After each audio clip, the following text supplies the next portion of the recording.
In any era or conflict, the realities of war have a lasting impact on the men and women who defend our country. Combat can also form an incredible bond, not just between the soldiers at the time, but also their fellow veterans. Veterans like Jim Dolan, John Mann, Chris Gonzalez, and Jessica Robinson, all willing to put on the uniform and serve their country.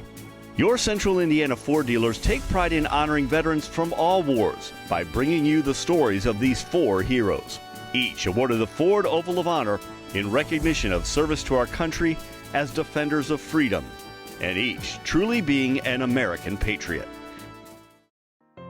A high school senior when the Japanese attacked Pearl Harbor, Jim Dolan was 19 years old when he entered the service in March of 1943. Like other young men his age, Jim was eager to contribute to the war effort.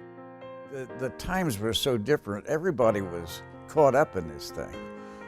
And we all were wanting to contribute. And all of our friends were going in service. And if you, the hard times that we had, you know, service wouldn't, at that time wasn't all that bad. You got 3 meals a day and a roof over your head and new clothes.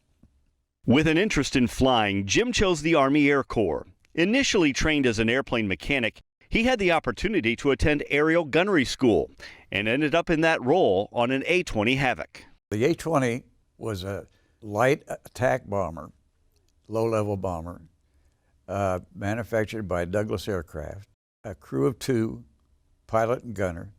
In the nose were 50 caliber machine guns. Pilot fired those, and I was on a Martin upper turret in the back and had twin 50s rotate in the turret, and we dropped bombs. We flew low level, so we had to have those bombs, they were frag bombs, with parachutes so that we could get out of the way of the bomb blast by having those bombs dropping a little slowly. Jim was teamed with a pilot during training, but another pilot who was from Jim's hometown wanted him as his gunner. But their commanding officer put a stop to that idea. He said, where are you from? And he said, Bill said, Hartford City, Indiana. He said, well, how big is Hartford City? He said, oh, 6,000 to 7,000 people. He said, no way. No way am I going to do that. He said, if you guys both get shot down and killed in the same day, that's not good civilian morale. We won't do that. Flying the A-20 at such a low altitude presented special hazards, especially ground fire from the enemy that sometimes had tragic results. Jim's plane was often hit and had one especially close call. The closest was up before Mosul, which was a long flight. We got hit with some ground shot, but we also went through a bomb burst in that our vertical stabilizer was messed up good and took out our intercom.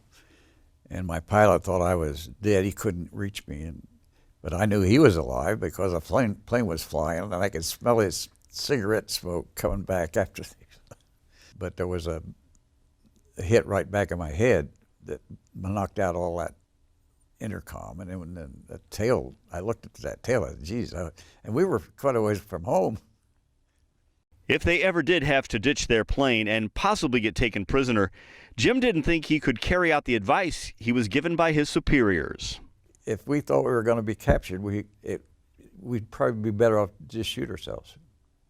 The Japanese were not like the Germans as far as what we read later about how they treated POWs. As a member of the 312th Bombardment Group, 386th Bomb Squadron of the 5th Air Force, Jim and his unit took part in operations in New Guinea and the Philippines, and would have had one more mission if the Allies had invaded Japan. We were told we'd be going back there. We wouldn't be flying A-20. We'd probably flying A-26s, which is a little bit bigger A-20. Yeah, oh, there was no question that it wasn't a debatable thing. They told us we'd be going back to the war in Germany was over, and that we'd be going back there for the invasion of Japan. With the sudden end of the war following the atomic bomb strikes on Japan, Jim and thousands of other U.S. servicemen came home victorious in their war efforts. The atomic age also ushered in an era of Cold War, and the struggle against the spread of communism sent young men and women to Vietnam. One of those men was John Mann. Not typical of the soldiers of that era, John was a student at Ball State and married with 2 children. In a nation divided over the issue of the war, he volunteered to serve in an infantry platoon. At that time, I think people were either for the war, thinking that it was the communist domino theory that we needed to take care of, or they were against the war. So I fell in the category that was for the war. Part of it, I think, was my patriotism. Part of it was just my youthfulness. After basic training, John went to officer candidate school and then received orders for Vietnam. Although he had traveled to several different parts of the world, this was a completely different experience. The fact that I was there hit me. I am in a different place in the world. And although I had been in different places of the world when I was younger, my dad worked in Port Elizabeth, South Africa for General Motors for 3.5 years. So I was over there. I was in Europe. I'd been in South America. Vietnam was different than anything I'd ever experienced. There was a unique fragrance, if you will, in Vietnam. Much of it created by the burning pots of manure mixed with diesel oil burning. And I knew I was home for the next year if I was fortunate. Assigned as a platoon leader to the 1st Infantry Division, the Big Red 1, it didn't take long for John to get his first taste of action when his unit went out on a mission. We had set up in a rest overnight position with our APCs, and it was during the Christmas ceasefire of 1969. And I was looking through a starlight scope, and I could see people looking at me. And I thought, this is strange.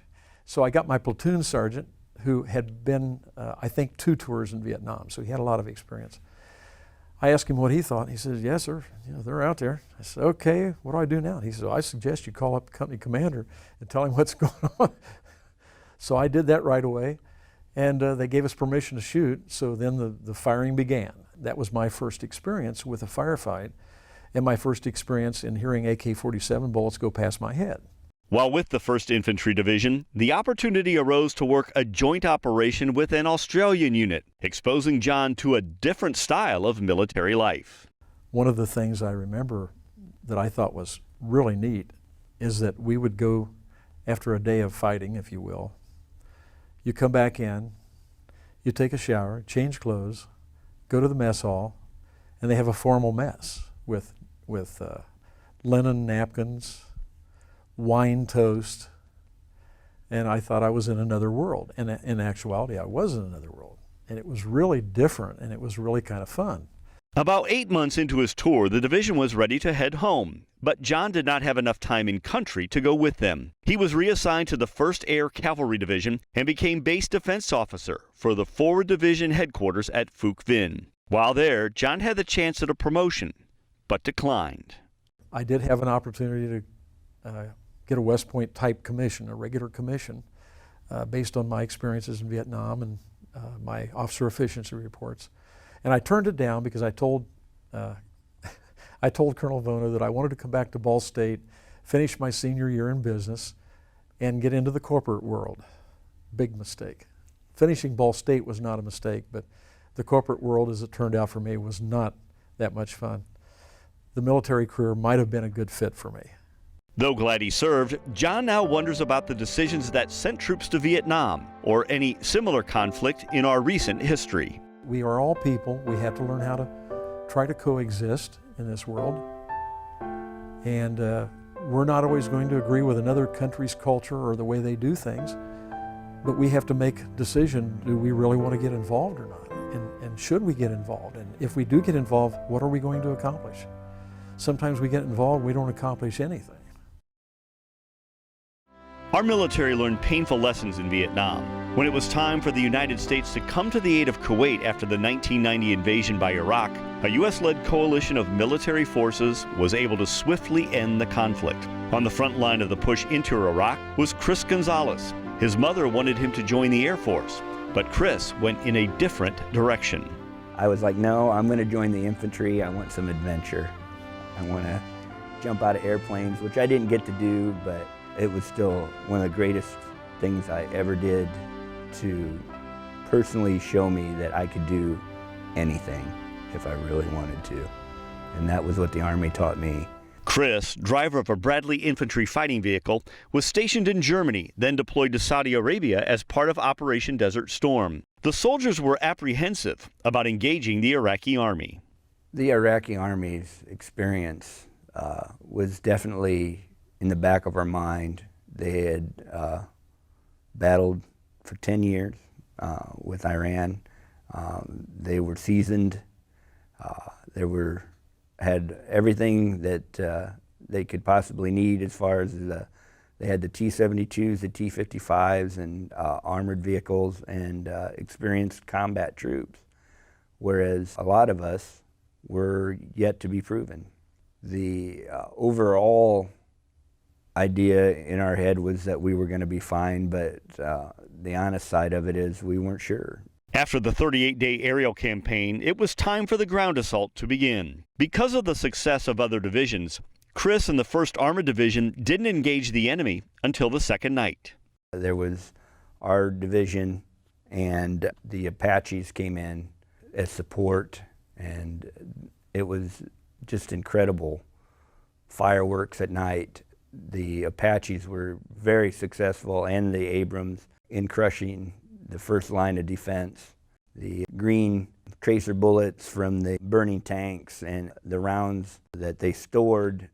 The lack of resistance was due to the inability of the Iraqis to see and engage the coalition forces, which surprised Chris.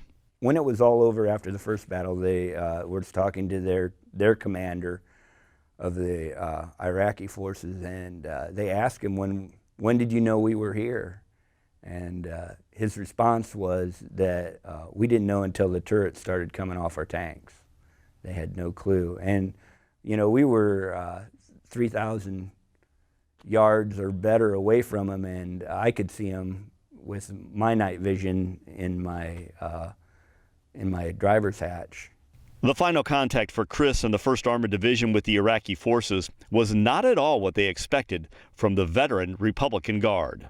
As we came up on a lot of them, there was lines of these Republican Guards coming out of the desert. Some of them, all they had on was a pair of pants. And they were laying AK-47s on the front. I had it stacked as high as you could possibly stack them without them falling off. And they were blowing us kisses. They were happy to see us, which, you know, throws you off because we're expecting a bigger fight, but they had no fight left in. His experiences in the military gave Chris a great feeling of accomplishment and helped set the course for life after service.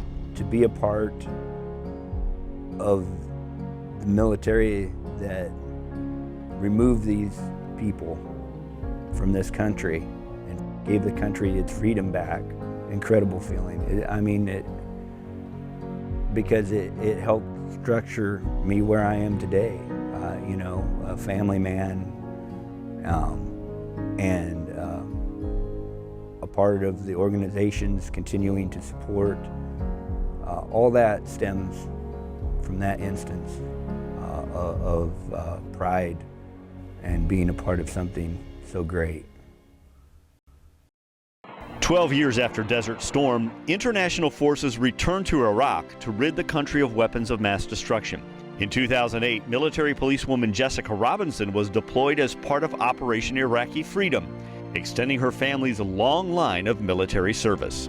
Both of my parents were in the Air Force, and so they met in the Air Force, and my mom had my older sister, and so she got out, but my dad did, I think, 6 or 7 years in the Air Force. My grandparents didn't serve, but my great-grandparents did, and we have people that have been in every conflict back to the Civil War. Before that, probably. Enlisting in the National Guard during her junior year in high school, Jessica went to basic training before her senior year and advanced individual training after graduation. Assigned to the 38th MP Company, it didn't take long for her to receive orders to deploy. I graduated from basic training October 18th, and I found out a week later that we were deploying and that I had to start deployment training. I was prepared to deploy. I don't think that I was prepared to deploy right after I finished training. And so I was surprised, and I didn't know how I was going to tell my family. As a combat MP, Jessica's unit performed a variety of missions, from supporting infantry to providing security for their commander. Our main task was going around to different Iraqi police stations and training them on policing tactics, how to humanely treat their detainees and what's right and wrong, and how do you aim when you shoot a gun, and how do you do proper investigations. And then another part of our job, my job, was to drive my commander around and provide security for him. And so that's what my squad did more than anything, was drive the commander where he needed to go and provide his security. Even though security was her job, Jessica never really felt safe herself, and that feeling is still with her. There was never a time in Iraq that we were safe, or even Kuwait, that I felt safe or safe enough to walk around without at least my 9mm on my hip. And so that, I think that has made me paranoid, and it's carried over to today. If I go into a restaurant, I won't have my back away from where most of the people are. I don't like crowds. I avoid them if I can. With no clear battle lines and an enemy often hidden among the civilian population with new explosive weapons, Iraq presented a different type of danger to convoys, which tragically affected Jessica's company.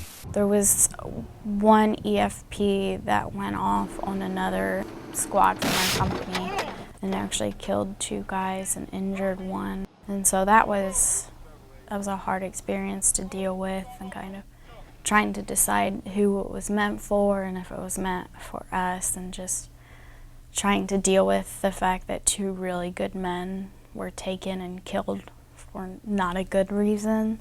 Since arriving back home in 2009, Jessica has been diagnosed with PTSD, prompting her to channel her energy to helping other veterans make the adjustment back to civilian life, a process she says takes time. The transition isn't just a 1 or 2 year period, it's really a lifelong journey of finding a new normal, kind of that balance between your military life and your civilian life, and how to let those intermingle and kind of exist at the same time, but not completely wiping out the other one, and so you can be a functioning member of society instead of something that you don't like. Knowing that it's okay to not always be 100%, and that it's not expected that you're always 100%, and that having PTSD or needing help, and it's better to have a support network than it is to try and go alone, because I don't know that anybody's ever made it anywhere completely by themselves. Each of our honored veterans volunteered to serve in the military, and each had their own special motivation. It was during my later part of my sophomore year at Ball State that one of my best friends was killed in Vietnam. His name was David Downing. During that next year, it weighed heavily on my mind. And I started feeling more and more about the possibility of getting personally involved. I knew that I wanted to help people, and at the time I wanted to be a forensic scientist. And so I thought that by joining the National Guard, I would still be able to go to college, that I would get to respond to more natural disasters and help more American people. And so I think that's what really got me to choose the National Guard. I guess my whole life as a kid, I was always enamored with the military, and even though when I was in high school, I didn't think I would want to go to the military. I thought it was just a crazy idea. But as I got to that point in my life, I was like, this is the best opportunity for me to get a little adventure. What motivated me to enlist was everybody was.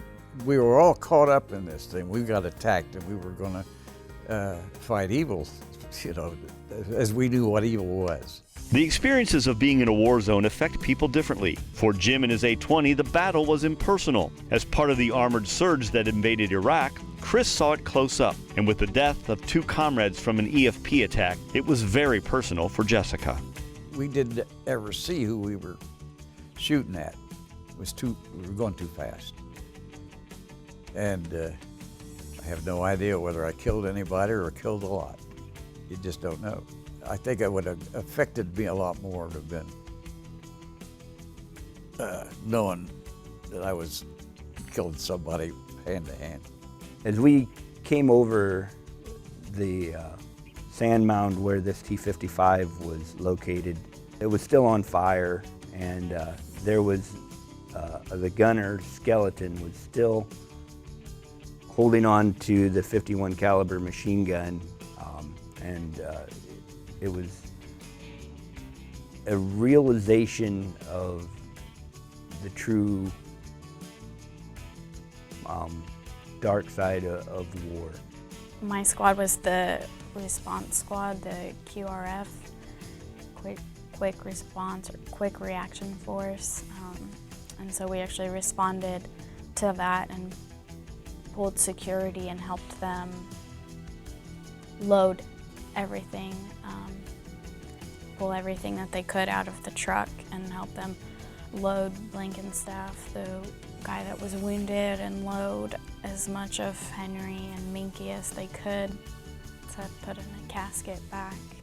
Constant stresses of combat serve to enhance the already strong bond between soldiers, the feeling of brotherhood.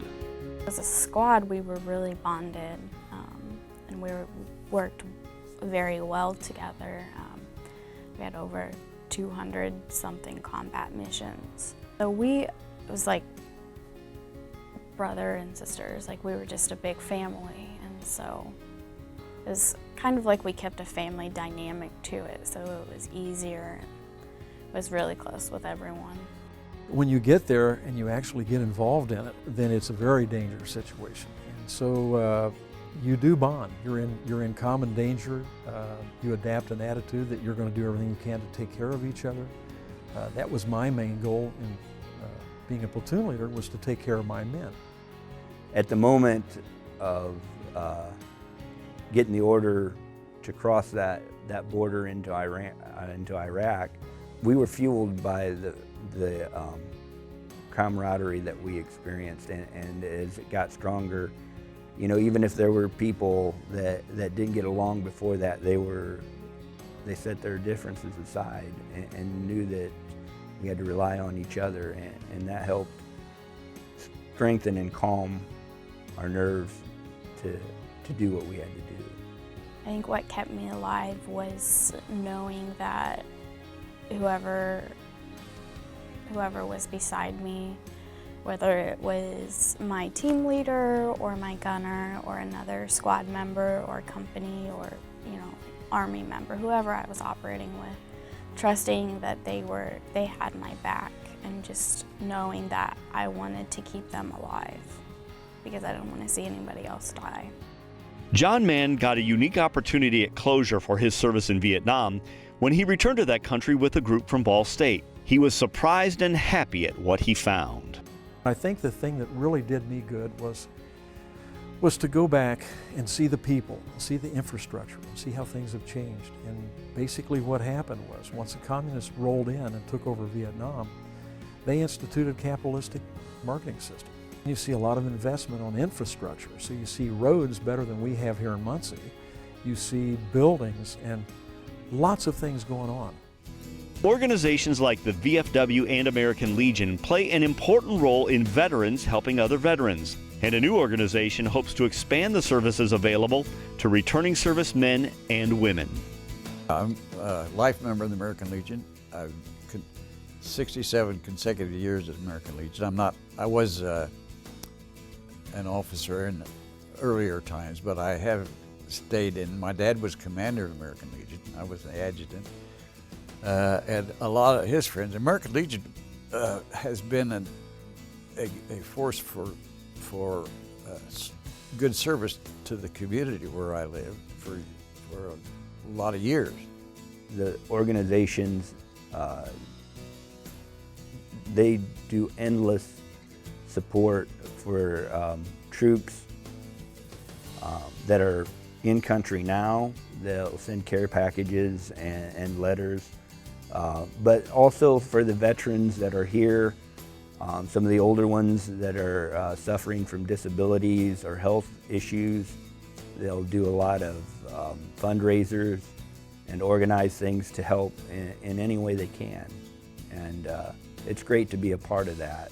My passion is now helping veterans. I want to give them a system that they can go to outside of the VA to get, I don't want to say better help, but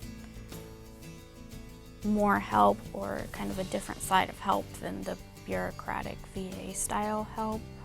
I want to be a counselor for veterans and help them, explore what happened to them and just give them that opportunity to get help without being labeled. So I started an organization called Walking Wounded to raise money and raise awareness for that cause. Reach out that hand, say, can I help you? Get a hold of one of the organizations, the VFW or a Legion member if you know one, and say, hey, I know this veteran that's struggling, and then they can help them get to a VA hospital or a support group or anything to help them. Because if we don't help them, nobody will, and they'll be forgotten. And shame on all of us if that happens.